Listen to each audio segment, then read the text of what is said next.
Hello guys, welcome to my YouTube channel. This is Obodo Oyibo People TV and my name is Bridget Ekpo.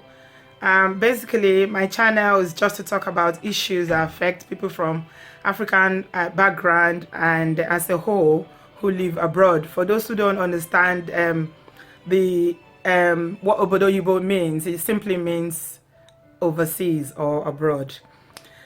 Today I'm going to be talking about 10 things that people should know about before moving from Africa to abroad. So these are the 10 basic things that you should be aware of. For those who don't know, I think the tips that I have today will help you if you're deciding to move here, either to settle for work or to go to school or whatever you want to do. These 10 things I'm going to talk about will help you. So thank you for watching. The first thing I will talk about is for you to be aware of the kind of visa that you're coming in with. I live in the UK. If you're coming to the UK from either Nigeria, Ghana, or any part of Africa, or you come into the UK or you come into the US, you need to be aware of what your visa can basically do for you. Like for people who are coming to the UK, you need to know what sort of visa you have and what you can achieve with that. Is it a work visa or is it a student visa? Is it a visit visa? There are limitations to what a visa can do for you. For instance, if you have a student visa, the laws have recently changed and you can no longer work for up to 20 hours like previously. So you need to be aware when coming down here the kind of visa you have and what you can achieve with your visa.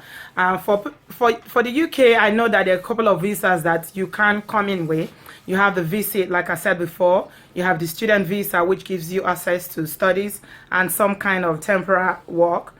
And then you have also the highly skilled migrant program visa, and of course the settlement visa, as well as the EU visa. But be aware that the UK is leaving the European Union, so you need to do your research to be sure how this is going to affect you if you're coming in as a relative or a relation of someone who has EU citizen status.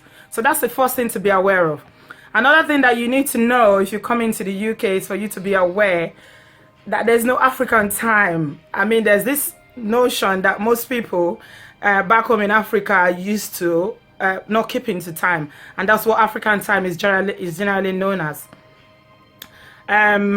In Obodo Oyibo, there's nothing like African time. If it's 10 o'clock, you have to be there by 10 o'clock.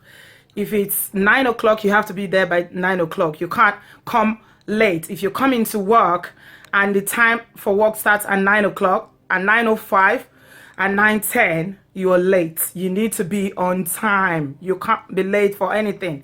If you are late, it's a sign that, you know, it's not tolerable at all. It's not tolerated, and people will treat you as someone who is unprofessional, someone who is not mindful of time, and someone who is not disciplined. So there's no African time. Third thing I'm going to talk about is there are no freebies. No freebies in Obodo Oyibo. If you're coming down here, you need to be ready to work. Ensure that you have some money for your initial maintenance. And one thing people should know is that even if you're living with, you're coming to stay with friends or relatives, except it's just for a visit, which if it's temporary.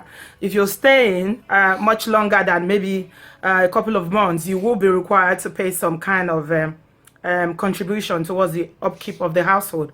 You'll be required to pay something like rent. You'll be required to contribute to buying of food. You will need money to buy your travel card or Oyster card or whatever you need to move from one point to the other.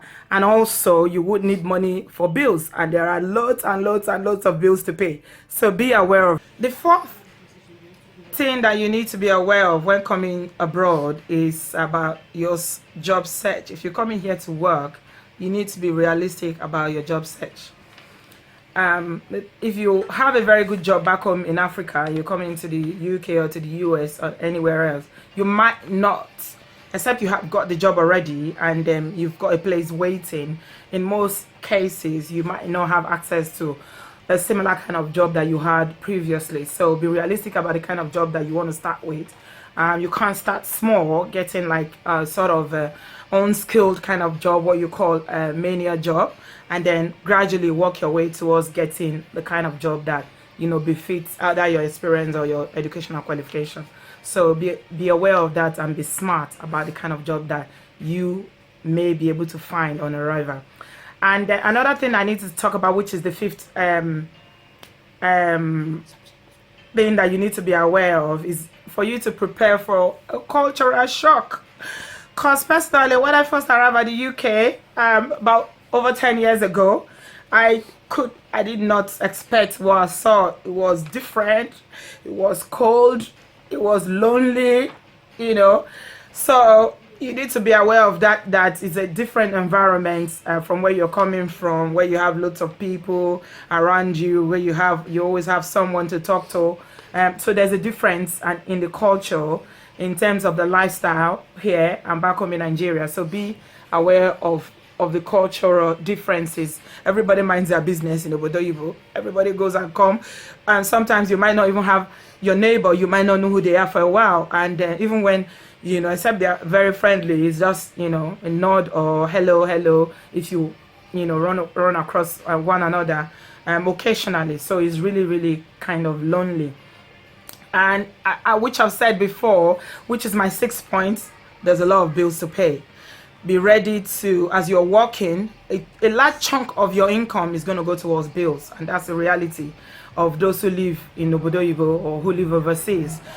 So many people who live in Europe and America will testify to that they work a lot, and a majority of what their income goes towards paying mortgages, rents, so many bills that you have to pay. You can't avoid it. It's part of the reality of living in this part of the world. So be ready. There's no shortcut. So be ready to pay and to spend a lot of money just paying bills for all this facility or the services that are going to be available, for you to use. Also, you need to be prepared. That's my point. Be ready for the demands. There's a lot of demands that will be coming your way from people back home, because typically for every African that comes to the UK or to America, any part of the world, you live in Africa and coming abroad, people just assume that you are rich, that you've made money. So be ready for the demands. There's going to be loads and loads and loads of it from back home. People, members of your family, friends, associates, your village people, your old schoolmates, your college mates, and even total people who barely know you. They can't connect with you on social media, and the request is gonna keep flooding in. And there's this high expectation from people who don't really know what you're going through. And in some cases, people genuinely want to help, but they haven't got the resources to do so, because they are struggling and juggling to meet up, just to cope and to survive, to pay their bills. And it's bills. I mean, just surviving is really hard. So be aware of that and be mindful that there's going to be a flood of demand when you come to Obodoyibo.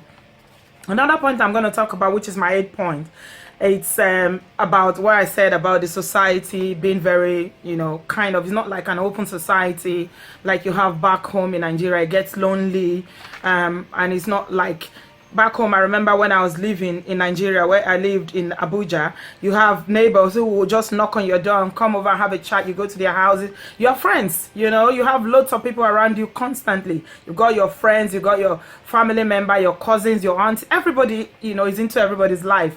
And that's the lifestyle, and that's what most people who live abroad really miss. That's community, that fellowship that you have with a lot of people. You may not have that here. Even friends that you have, you barely see them because everyone is so busy. We work Mondays to Fridays. Some people work at night. Even husband and wife, sometimes you barely see one another, because for instance, if you work as a nurse and you do night shift, your husband works in the day, then as he's coming back from work, you are ready to go. So you never really have quality time together. So there's that constraint, and there's that loneliness, in the society. It's kind of alienated, especially for people who haven't got families here. And then that brings me to my 9th point, which is the cold. The cold is crazy. My people, be ready. especially you're going to somewhere like Australia, except you're going to somewhere like Australia that is really, really warm.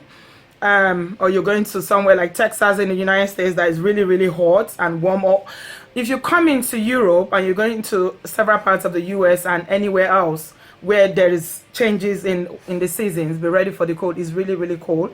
The weather is cold, and the winter is really freezing. You have to wear layers and layers of clothes, and then waking up in the morning to go to work is the hardest part, which I really struggle with, because you don't want to go out. You just want to lie in bed and sleep, but you've got to go out, because when you remember that you've got responsibility, then you've got to work. And then going out in that weather, my dear, it's not an easy thing. So it does get cold.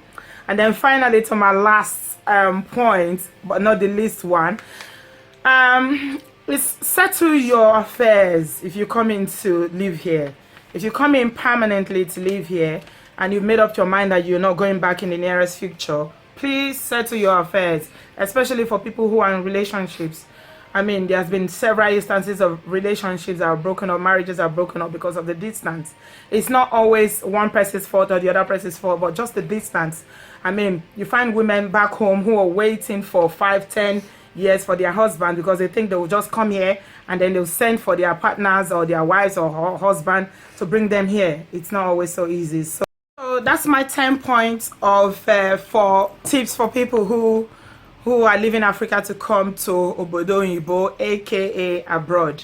I hope you've enjoyed this video. If you liked it and you enjoyed it, please like it, subscribe to my YouTube channel, and I'll be very happy to hear from you if you have any suggestion or anything that you want me to talk about, any area of interest of yours. Like I said in my profile, it aims to create a platform to discuss issues that affect people from African background, issues that affect us as a community. So please like, subscribe, and let's hear from you. Thank you for watching.